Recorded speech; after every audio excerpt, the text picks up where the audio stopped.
جو دھوپ ہے اس کی اتنی خصوصیات ہیں، جو ایک گھاس عام ہوتا ہے اس کی خصوصیات ہیں، تو یہ سب توسل نہیں تو کیا ہے تو صرف اللہ ہی اللہ وہی عطا کرتا ہے، مدد بھی اسی کی ہے، مگر بیماری میں ہم فوراً جاتے ہیں کہ ٹیکہ نہ لگا تو کام کیا ہو جائے گا.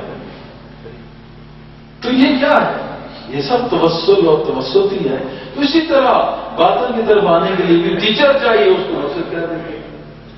ٹیچر کا کام ہے سمجھا دینا، جیسے بیٹھ کے سمجھا دیا جاتا ہے.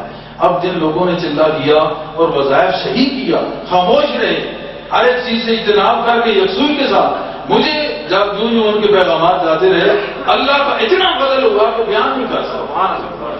یہ ایک پہلی دفعہ نہیں ہے، یہ 8واں چل رہا ہے، 8واں دفعہ یوں ہی ہو رہا ہے. پتہ چلتا ہے کہ یہاں بھی اس کی نظر لگاتار ہے، لگاتار اس کی نظر ہے اپنے حبیب لبیب کریم صلی اللہ علیہ وسلم کے. تو خیر بار بار کہوں گا کہ انا لاش ہے، میں کوئی چیز نہیں ہوں، بواسطت غوث الورا اور بواسطت علی المرتضی، حضور علیہ السلام کی نالین کا سایہ سر پہ، سایہ ان کا سر پہ. ایسے ایسے حیران کن واقعات اور یہ ہوتے ہیں. اور اگر یہ لوگ اسی طرح اس پہ قائم رہیں تو ان کی زندگیوں میں ایسا آگے نظام ہے کہ شاید ہر کوئی ایک جگہ پہ سمجھے کہ وہ مٹی جیسے سونا ہی بناتا جائے. صرف وجہ کیا ہوتی ہے، باہر نکل کے تو اس یکسوئی میں فرق آنا شروع ہوتا ہے، کیونکہ صحبت نہیں رہتی. اب صحبت کیوں کر رہے؟ تب رہے کہ جب تصور غالب رہے، وارد رہے، خود کی نفی ہو، شیخ وارد ہو، تو پھر یہ صحبت رہتی، پھر یہ رہے گی، چلے گی، اور پھر اثرات بھی ہوں گے. اور زمانے میں آگ لگ جائے. میں کہتا ہوں جس طرح ان کو یہ کیفیات اللہ پاک یہاں نصیب کرتا ہے، زمانے میں آگ لگ جائے. لیکن اللہ نے راز رکھا ہوا ہے، راز رکھا ہوا ہے. کیونکہ اولیاء کرام کو بھی میں نے کافی پڑھا ہے، اور اپنے تمام تجربات کی روشنی میں پھر ان کی چٹوں کا اپنا وہ مطالعہ کر کے اس کے معیار کے مطابق ہو تو ایکسیپشن ہوتی ہے، نہیں تو ایسے نہیں کہ جیسے لکھے. تو یہ جو باتیں ہیں یہ پتہ چلتا ہے کہ یہ بزرگان دین کا سلسلہ ہے، اور ان کی ارواح مقدسہ یہاں آتی رہی اور ان کا کرم نوازی ہوتی رہی. اب آتی ہیں وہ روح ہے یا نہیں آتی، غوث علی شاہ ایک واقعہ بیان کرتے ہیں اور اس کو لکھتے ہیں پیر غلام جیلانی صاحب جو قوالیہ میں گزرے ہیں، جنہوں نے ہیر بھی لکھی ہے. وہ واقعہ لکھتے ہیں کہ ایک ہمارے ایک دوست تھے، وہ ایک استاد صاحب کے پاس پڑھتے تھے، ان کا انتقال ہو گیا. وہ بڑے ان کو ملال اور رنجیدہ ہوئے، پریشان ہوئے، بہت روئے، بہت روئے. تو وہ جب کفنا وہ نلا کے کفن ان کو تیار کیا، جنازہ تیار ہوا، تو وہ آئے اندر خوشبو لینے کے لیے، تو دیکھا تو اندر کمرے میں بیٹھے. انہوں نے کہا آپ پریشان تھے؟ تو میں نے کہا میں دوبارہ آپ پریشان تھے تو میں آ گیا. پھر کہتے ہیں ہمارے ساتھ یہ جنازہ ہوتا رہا، کفن دفن ہوتا رہا، وہ ہمارے ساتھ کھڑے رہے. پھر تو ہمارا کے جب ہم گھر آئے تو پھر وہ ساتھ ہے. میں نے کہا تم ہمارے ساتھ تو وہ حساب بتاؤ. کہتے ہیں وہ بات چھوڑو،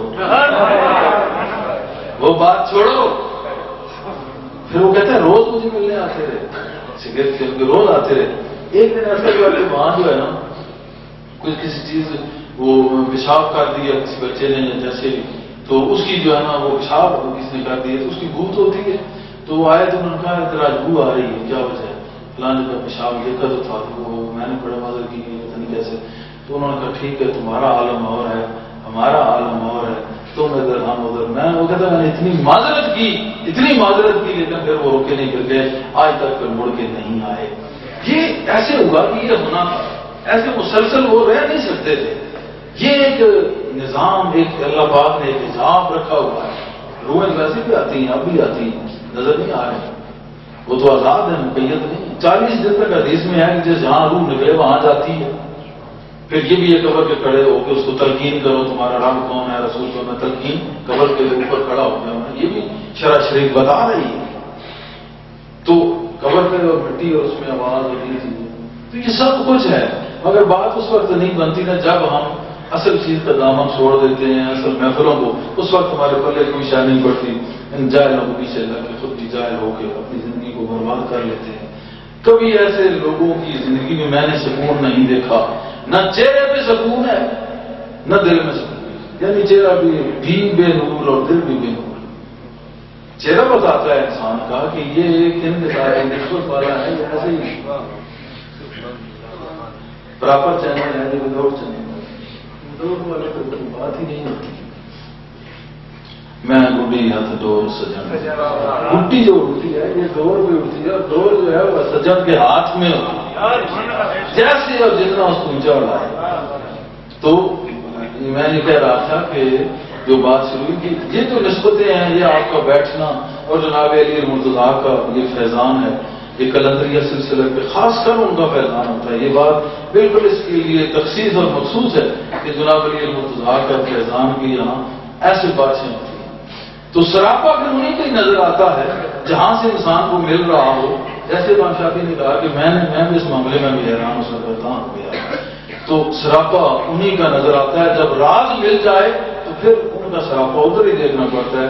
یا کسی اور نے اگر راز بننا ہے تو اس سراپے کو اپنا لے، ان کی اطاعت کو اپنا لے، ان کی محبت کو اپنا لے.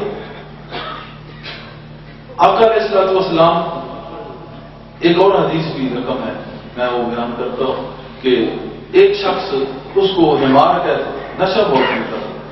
تو ایک دفعہ اس کو سرکار کی کچہری میں لایا گیا، شراب پیتا تھا. تو جناب نے منع فرمایا، اس کو سزا بھی دی. دوبارہ پھر وہ اس کو پکڑ کے لائے، جو یہ رکا نہیں تو پھر اس کو بھی سزا دی. تو ایک ساتھ وہاں صحابی تھے، انہوں نے کہا لاکھ تو ایسے بندے میں جس کو بار بار دربار رسالت میں لایا جاتا ہے. تو حضور علیہ السلام نے سن لیا، سرکار نے سن لیا، بات محبت کی ہے. دیکھو کمری کے نیچے یعنی کہ عیب پوشی عیب پوشی عیب پوشی عیب پوشی، اور وہ اسی لیے خرقہ بھی میں نے ملا اس کو عیب پوش کو عیب پوش. تو راہ کیا ملی، بندہ کون آگا ہوا، عیب پوش عیب پوش عیب پوش. اور سرکار نے کہا ہاں لعنت نہ بھیجو، میں جانتا ہوں یہ خدا اور رسول سے محبت رکھتا ہے، ویسا ہے، مگر جن سے محبت رکھتا ہے وہ تو ویسے نہیں ہے. اور محبت رکھتا ہے ٹھیک ہے، ساتھ ہے نفس غلطیاں کر رہا ہے. مار پہلے بھی شرع شریف نے سزا دی ہے، پہلے دوبارہ بھی دی ہے، لیکن اللہ نہ بھیجو محبت تو رکھتا ہے. خطا تو ہو جاتی ہے، غلطی تو ہو جاتی ہے، اور توبہ کرنے انسان اللہ چھوڑ بھی دیتا ہے. غفور اور رحیم ہے ہی اس وقت کہ گناہگار کو معاف کرے، نیکوکار کو چھوڑ دے. یہ رحیمیت، یہ غفوریت. شان غفاری ہے یہی کہ تم جو کچھ چاہے کر لو، مگر یہ بھروسہ رکھو کہ اللہ پاک چھوڑے گا، اور توبہ کر کے اس کی طرف آ جاؤ تو وہ چھوڑ بھی دیتا ہے. آئندہ گناہ نہ کرنے کا ارادہ کر کے تو وہ چھوڑ دیتا ہے، اور غفور اور بخشنے والا ہے تبھی چھوڑ دیتا ہے. اس کا معنی یہی ہے کہ جو کچھ ہم سے سرزد ہو جائے سچے دل سے اس کی بارگاہ میں اپنا سر تسلیم خم کر دیں. مولا جو کچھ ہو گیا سو ہو گیا، آئندہ ہم نہیں کریں گے، تو توفیق عطا کر کے ہم آئندہ ایسا نہ کریں. اور بالکل وہ اس کو بچا لیتا ہے.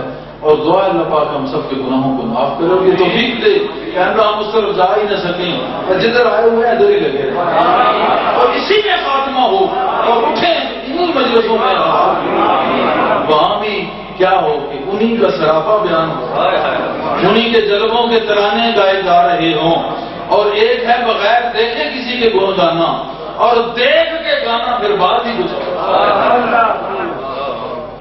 اور یہ بھی میں آپ کو بتاؤں اپنی بیان کا یہ کوئی بلغرانیہ نہیں ہے نا، اس میں کوئی کسی اس بات کی. میری ضمیر سے تم سب لوگ واقف ہو، جس مقام کو اللہ پاک کا بہت زیادہ کرنا، تو جہاں بھی ہو اس کے بعد جتنا انتہائی سادگی اور محبت کی جگہ ہو وہی پسند ہوتی ہے. اس میں اللہ پاک نے شروع سے یہ چیز رکھی نہیں. تو ہاں میں یہ کہہ رہا تھا کہ اپنا بیان میں اس وقت تک مزہ اور نشہ نہیں آتا کہ جب تک واقعہ ان کا جلوہ کار فرمان دیکھ لیتے ہیں تجھے پیاس ہو جانے، پیاس لگتی ہے طالب کو.